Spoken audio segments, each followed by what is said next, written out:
komisaris, kami juga berdasarkan aspek-aspek yang bersifat profesionalisme, tidak ada satupun aspek yang bersifat politik. Nah, barangkali untuk komisaris utamanya yang ujung sebelah kiri saya baru tahu bahwa itu nama lengkapnya adalah Wowi Prasetyo. Saya tahunya adalah Bosman Mardigu. Dan kalau ini sudah dikenal banget lah Pak Helmi Yahya. Saya tidak pernah bertemu bareng, ngobrol, bahas bisnis segala macam. Saya hanya via telepon. Beliau lagi di Eropa. Saya minta mau nggak menjadi komisaris di Bank Jabar. Pak Bang Bosman atau Bosman itu jawab, saya harus istikharah dulu. Alasannya adalah saya ingin memilih orang-orang yang dipercaya oleh publik dan memiliki pengetahuan yang cukup serta pengalaman yang kuat di bidang ekonomi dan keuangan. Itu alasannya. Jadi kita harus memilih orang yang dipercaya oleh publik dan memiliki pengalaman.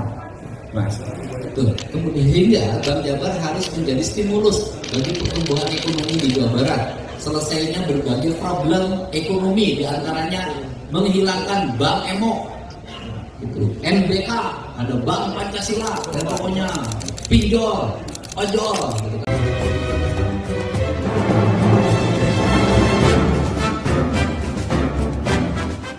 Assalamualaikum warahmatullahi wabarakatuh. Selamat pagi, Sampurasun. Nah, teman-teman semuanya, siapa yang hari ini setiap pagi menunggu berita dari gebrakan Kang Deddy Mulyadi? Terbaru, gebrakan Kang Deddy Mulyadi membuat kaget semua pihak. Pasalnya, selain 4 kebijakan yang diambil untuk membenahi Bank Jabar Banten, Kang Deddy Mulyadi menempatkan 2 sosok penting yang hari ini menjadi kunci untuk kemajuan Bank Jabar Banten. Siapa dia? Bosman atau Mas Wiwi yang biasa dikenal dengan Bosman, dan Helmi Yahya. Padahal kita tahu 2 sosok ini itu adalah ahli di bidangnya, lulusan luar negeri dan pernah menduduki jabatan penting. Seperti Helmi Yahya itu pernah menduduki Direktur TVRI. Oke, seperti apa ceritanya? Kita simak videonya. Wajib untuk melakukan restrukturisasi kelembagaan dan restrukturisasi personal. Restrukturisasi kelembagaan hari ini sudah diputuskan. Hanya 6 jabatan direktur utama dan 5 direktur serta 6 jabatan komisaris. Artinya turun 1 jabatan, dan sebelumnya dari turun satu jabatan itu kami sudah melihat ke depan, berarti ada nilai angka keuangan yang bisa terefisienkan menjadi penambahan modal atau peningkatan dividen. Dan yang kedua adalah mengefisienkan seluruh belanja yang ada di Bank Jabar atau bukunya. Biaya operasionalnya harus terus diefisienkan. Misalnya contoh saja, kalau dulu misalnya angka biaya promosi Bank Jabar itu mencapai angka 400 miliar. Hari ini saya sudah meminta di bawah 100 miliar. Terus angka-angka yang lainnya harus mengalami penurunan dari angka tadi 700 sekian miliar. Menurut saya itu bisa 3/4 saja digunakan. Itu bisa untuk meningkatkan produktivitas. Sehingga bobonya itu kami mengharapkan ke depan tidak di kisaran 90%, tetapi di kisaran 45-50%. Kemudian berikutnya adalah Bank Jabar harus mulai konsolidasi ke internal layanan dasar. Internal layanan dasar adalah melayani para ASN, Pemda Jabar dan Pemda Banten. Kemudian yang berikutnya baru ekspansi. Ekspansinya harus sangat selektif, penuh kehati-hatian, mempertimbangkan berbagai segala kemungkinan dengan berkaca pada pengalaman masa lalu yang telah terjadi. Kemudian yang berikutnya adalah sikap dari Pemda Provinsi Jawa Barat sebagai pemegang saham. Ada angkanya 36% saham. Sikap kami mengedepankan sikap profesionalisme.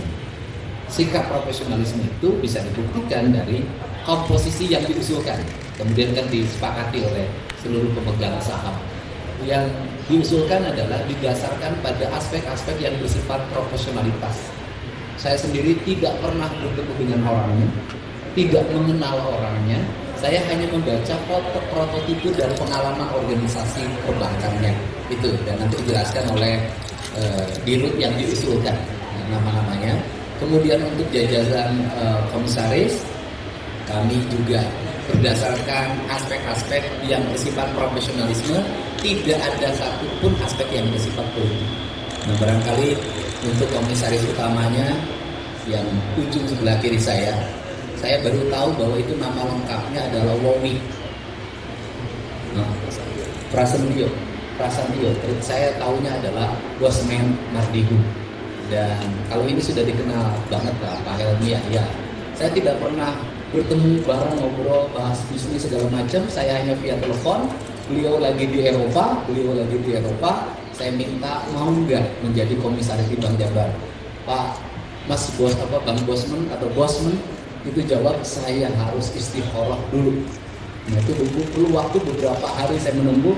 Beliau juga mengatakan saya harus berpikir ulang dulu beberapa saat, dan beberapa nama yang lain nanti dijelaskan oleh komisaris utama.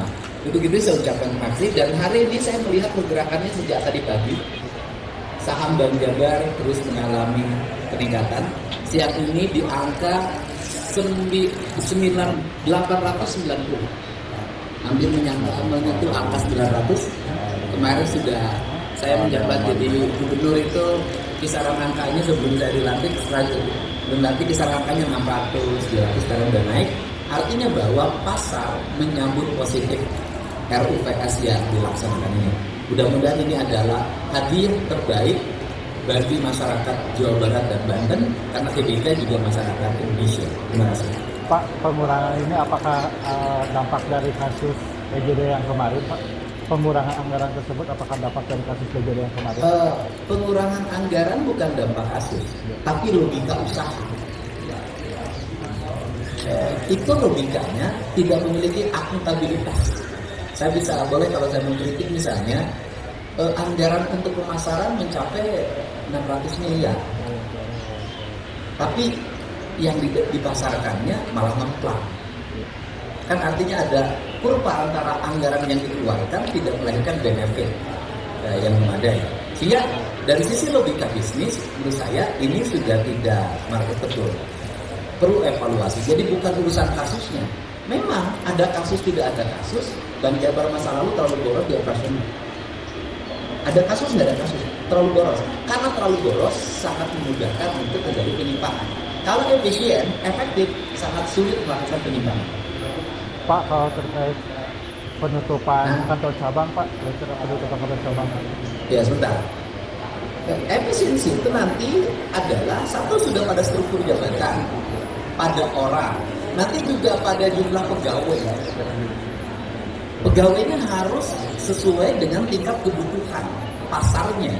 Jadi tidak boleh jumlah biaya operasional gaji pegawai melebihi kepentingan layanan itu sendiri, sehingga Bank Jabar bukan bank titipan. Setiap orang dititipin di sini untuk kerja, itu harus nggak ada. Terus yang berikutnya adalah kantor cabang yang tidak lagi efektif harus ditutup, karena kita ngomong bisnis bukan ngomong politik. Sudah ada Pak datanya berapa banyak kantor cabang? Ya itu yang putusin dia, bukan saya nggak bisa putusin. Alasannya adalah saya ingin memilih orang-orang yang dipercaya oleh publik dan memiliki pengetahuan yang cukup serta pengalaman yang kuat di bidang ekonomi dan keuangan. Itu alasannya. Jadi kita harus memilih orang yang dipercaya oleh publik dan memiliki pengalaman. Mas, kalau diskusi malah hanya baru bertemu 2 kali, saya lebih banyak lihat pemahaman dan pengayaan pengetahuan tentang ekonomi, tentang politik, dagang, dan sebagainya.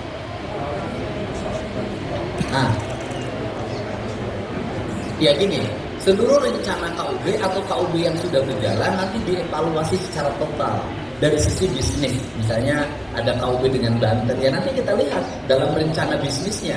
Kalau itu menguntungkan ya harus dilaksanakan. Kalau merugikan ya jangan dilaksanakan. KUB yang berjalan sekarang pun kalau dianggap merugikan harus dievaluasi. Kenapa?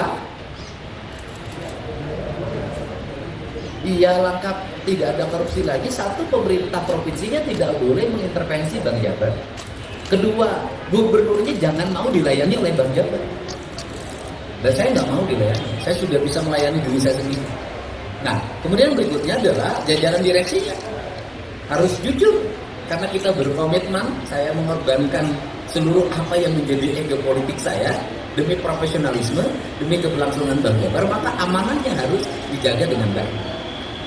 Ini akan melaksanakan tugas dalam kondisi dikasih tugas untuk melakukan efisiensi pengelolaan dengan menurunkan jumlah orang, menurunkan jumlah biaya operasional, kemudian mengefektifkan kredit itu pada orang-orang, pada korporasi yang memiliki tanggung jawab.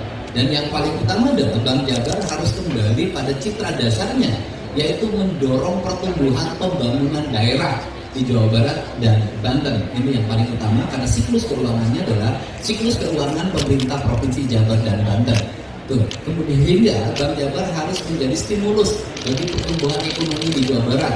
Selesainya berbagai problem ekonomi, diantaranya menghilangkan Bank Emo, NBK, ada Bank Pancasila, dan pokoknya pinjol, ojol, gitu kan gitu. Ini harus hilang dengan kehadiran Bank Jabar. Sehingga komitmen hari ini komitmen prihatin. Bahkan saya tadi menyampaikan, saya memberikan peringatan atau panduan bukan hanya pada jajaran direksi, bukan hanya pada jajaran pegawai, tetapi termasuk pada istri-istrinya dan suami-suaminya untuk bersikap profesional, mendukung kesederhanaan, mendukung efisiensi yang dilakukan di jalan Bank Jabar, sehingga ini akan menjadi spirit yang utama. Jadi bagi saya, kalau orang sudah satu kesatuan niat, kesatuan rasa, kesatuan cinta, maka dia akan bisa memberikan seluruh cita-cita.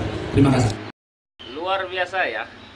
Sesuai dengan janjinya bahwa Kang Deddy Mulyadi untuk membenahi Bank Jabar Banten bersikap profesional, dan orang-orang profesional dan ahli di bidangnya yang ditempatkan Kang Deddy Mulyadi di posisi jabatan-jabatan penting. Kang Yusuf yang menjadi direktur BJB itu juga pernah menjadi beberapa direktur di beberapa perusahaan atau bank yang ada di Jawa Barat. Om Helmi Yahya yang biasa dikenal dengan Raja Kuis Indonesia itu pernah menjadi direktur di TVRI ketika TVRI dinyatakan hampir pailit dan hari ini masih eksis di pertelevisian Republik Indonesia. Yang terakhir, Bosman atau Mardigu Wowi, pengamat ekonom lulusan Amerika yang selalu menjadi inspirasi dari kalangan anak muda untuk bagaimana cara membangkitkan ekonomi di Indonesia, diberi jabatan posisi penting oleh Kang Deddy Mulyadi, komisaris utama. Jadi tidak hanya sekedar omon-omon atau tidak hanya sekedar wacana, Kang Deddy Mulyadi langsung melakukan eksekusi agar apa yang ada di benak dan pemikiran Bosman itu bisa dipraktekkan dan bisa membantu untuk perkembangan Bank BJB menuju Jawa Barat istimewa. Hatur nuhun udah menyaksikan, kita kawal terus kebijakan Gubernur Aing. Selamat bekerja, selamat kepada Bosman dan Om Helmi Yahya. Terima kasih. Assalamualaikum. Sampurasun. Bye-bye.